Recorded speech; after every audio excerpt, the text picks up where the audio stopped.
Dr. Shabir, welcome to Let the Quran Speak. Pleasure to be on. Now, we look around the world, we see everybody has different conceptions of God. And so, scientists, modern individuals have come forward and said, well, human beings invented God. And so how would you respond to that claim? Well, I would say that from an anthropological point of view, this is how it appears to scholars. When they look, for example, at ancient societies, they will see that in many primitive forms of religion, there is a pluralistic conception of God and almost a simplistic conception, not a highly philosophical one. So with a simplistic idea of God, people may worship things and objects and think of God as being somehow associated with these objects. They may take heroes and human persons as God. We know from Greek mythology that there are all these ideas about divine persons, often in human form. And it would seem as if humans have perceived of God as some kind of ideal growing out of their own imaginations. And in each culture, there was a slightly different imagination about how God could be, and all of these ideas continue to exist. And it would seem from the anthropological point of view that only later in history there is a conceptualization. This is a kind of intellectualization now that arrives at the idea of one God. So in Greek philosophy, we have the idea of one God, because the arguments that have been developed by Aristotle and others for the existence of God point to a singular entity, a divine being, who is the sole cause of the entire universe.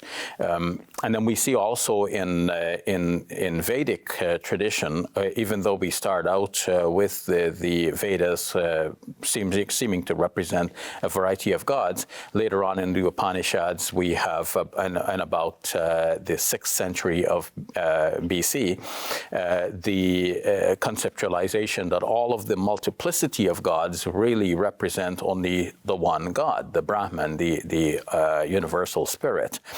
And we find similarly a development apparently in the Hebrew scriptures. We find that in the earliest layer of the writings of the Hebrew scriptures, the earliest strands, we should say, the conception of the oneness of God is not prevalent, and it seems that the priests during the Babylonian exile conceived of God as being one, and then that came to be represented most prominently in the book of Isaiah. We should say more correctly Deutero-Isaiah, chapters 40 to 55, which were written by a later prophet, not the original prophet Isaiah, who is from the 8th century. And in these documents from what is called Deutero-Isaiah or Second Isaiah, from chapters 40 to 55, we have a clear declaration that Yahweh is the only God. Besides him, there is no other. There's been no God before Yahweh, nor has there been one after him. And coming out of the Babylonian exile, the priests with their documents have now given us this monotheism, according to anthropologists. And hence we find it also in the Torah, Hear, O Israel, Yahweh your God is God alone. And we see this insistence that there is only one God. We find in Zoroastrianism there is a sort of dualism, and Judaism, Christianity, and Islam, apparently coming from that background, nonetheless insists that there is a oneness of God. There isn't a dualism. And the oneness of God is most prominent in Islamic teaching, an uncompromising monotheism, as the Encyclopedia Britannica describes it. So this monotheism then seems to be a late arrival on the scene when we see the broad anthropological perspective. However, from a Muslim perspective, so I want to ask you a question. So why do you think that, like, if we follow this strand of thinking, why do you think that human beings invented monotheism? Well, I mean, in human thought, you can say that even if we go with the anthropologists and say that this idea of monotheism seems to have arrived late, I wouldn't say that humans have invented monotheism. I would say that from a Muslim perspective, monotheism is actually the fact out there. And if humans as a collective have stumbled upon it late in human life, that doesn't change the fact that this was always the fact.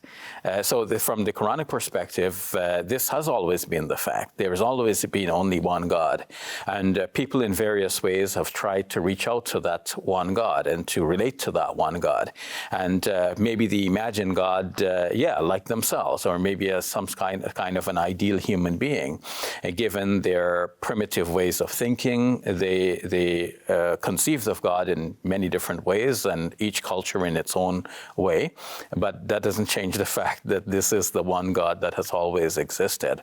And we know from the arguments of the Greek philosophers, and these arguments have been picked up by Muslim, Christian, and Jewish scholars in the Middle Ages and refined in their own ways, that there is only one God. All of the arguments for the existence of God are pointing in the direction of monotheism. And while this is a good idea, we do not think that Muslims invented this idea. We think that somehow human beings are wired by God to find God. Some in a simple and primitive way, but others in a more intellectual and advanced manner. And that intellectual and advanced manner has now come to be reflected in the Quranic message that insists in an uncompromising manner that there is only one God. So you disagree with the idea that human beings invented God then?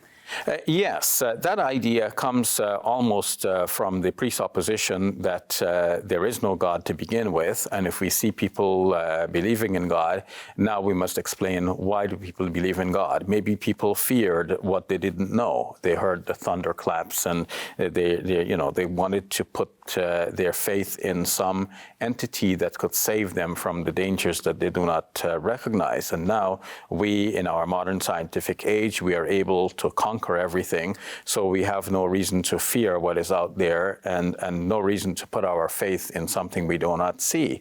But as Muslims, we would insist that God is still in control of all affairs, and no matter how science advances, we still find ourselves helpless at times, as for example now in the face of the COVID-19 scare.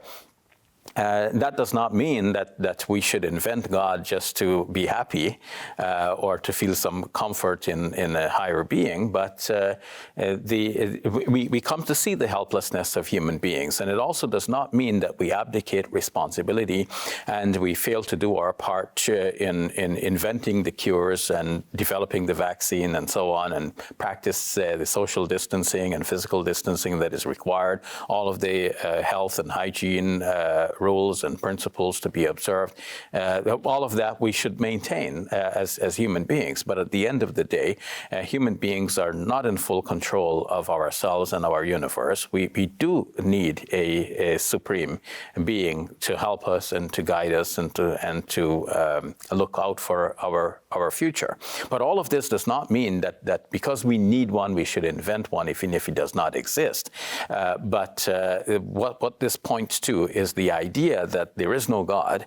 It does not come from a factual finding that there is no God. It's not like we searched the entire universe and we found that there is no God. And in fact, even searching the entire universe would not do the trick, because God in our conception is not part of the universe. It's not a physical object that you can find located in star number 1675 or something like this.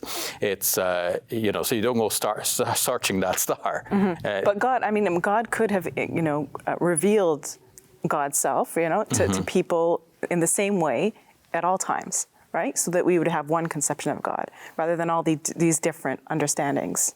Yes, but on the other hand, God could create human beings in such a way that there is an inner yearning, an inner search for God, an inner need to link up with God. It's almost like a child who finds himself or herself in the world and doesn't know his or her parents, and the child wants to know his or her parents because the child knows, I must have had parents.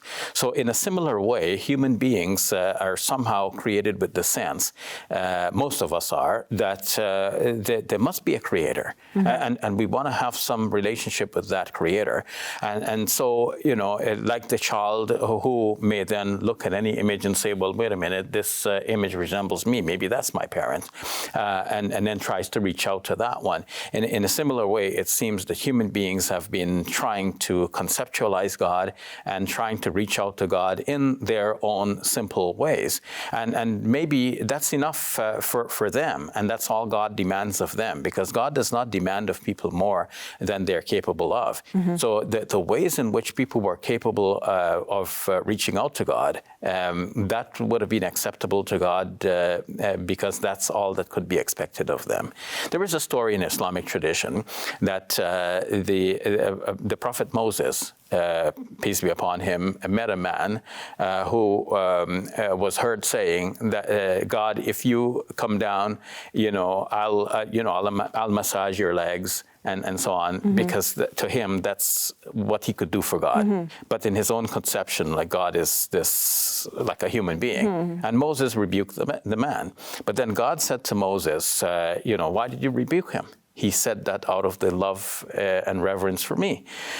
So I'm not saying the story is authentic, but the story represents a principle that God does not demand of us more than we can conceptualize or we can think about. And he appreciates the devotion that comes from people, even in their simplistic ways. Such beautiful insights. Thank you for that, Dr. Shabir. You're welcome.